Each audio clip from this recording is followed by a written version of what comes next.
Front part stitch చేస్తున్నాను చూడండి.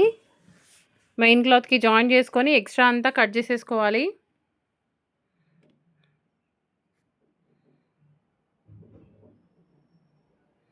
చూడండి ఎక్స్ట్రా అంతా మనం ఇలా చెక్ చేసుకోవాలి.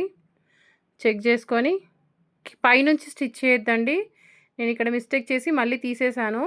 కింద నుంచి స్టిచ్ చేయాలి. కింద వైపు నుంచి పైకి వేసుకుంటే మనకి ఎప్పుడైనా ప్రిన్స్ కట్ అనేది పర్ఫెక్ట్‌గా సెట్ అవుతుంది. ఎక్కడ కూడా ఎగుడు దిగుడుగా రాకుండా పర్ఫెక్ట్‌గా సెట్ అయిపోతుంది సైజ్ మొత్తం. చూడండి ఎక్కడ కూడా ఎక్స్ట్రా రాలేదు. కింద వైపు నుంచి మనం స్టిచ్చింగ్ స్టార్ట్ చేయాలి.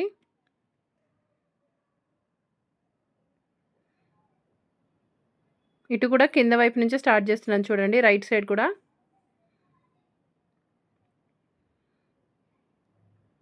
ఇంకా అది ఓవర్లాక్ చేసేసుకొని ఫ్రంట్ పార్ట్ రెడీ అయిపోయింది. నడుం బెల్ట్ వేసేస్తున్నాను. యాజ్ టీజ్ బ్యాక్ పార్ట్‌కి ఎలా వేసుకుంటామో అలా నడుం బెల్ట్ వేసేసేయాలి.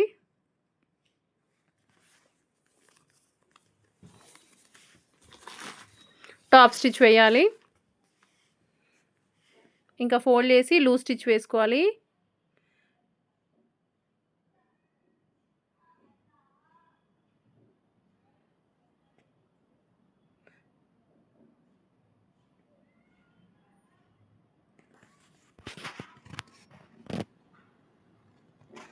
షోల్డర్స్ జాయిన్ చేసి ఆ చంక దగ్గర మనం చెక్ చేస్తున్నాము. ఏదైనా ఎగుడు దిగుడుగా ఉంటే కొంచెం లైట్‌గా కట్ చేసేసుకోవాలి. షోల్డర్స్ జాయిన్ చేసుకొని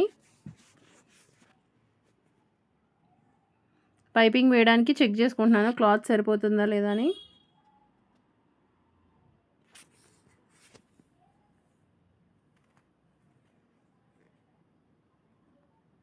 థ్రెడ్ వన్ సైడ్ ఇలా ఫోల్డ్ చేసి పెట్టుకొని స్టిచ్ చేసి పైపింగ్ వేస్తానండి నేను. పైపింగ్ వేయడానికి చాలా మెథడ్స్ ఉన్నాయి. బట్ ఏంటంటే ఒక్కొక్కరు ఒక్కోలాగా వేస్తారు. ఎవరికి ఏది అలవాటు ఉంటే అది వేస్తారు. నాకు ఇది అలవాటైపోయింది, ఇలానే వేస్తాను నేను. ఇన్విజిబుల్ పైపింగ్ చేయొచ్చు, బట్ ఏంటంటే టైం పడుతుంది.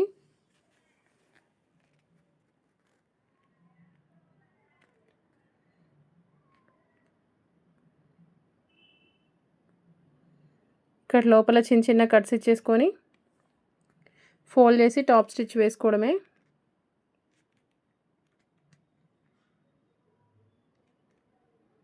ఓకే అండి, నేను బ్యాక్ పార్ట్ ఎలా స్టిచ్ చేశానో చూపిస్తాను పోట్లీ బటన్.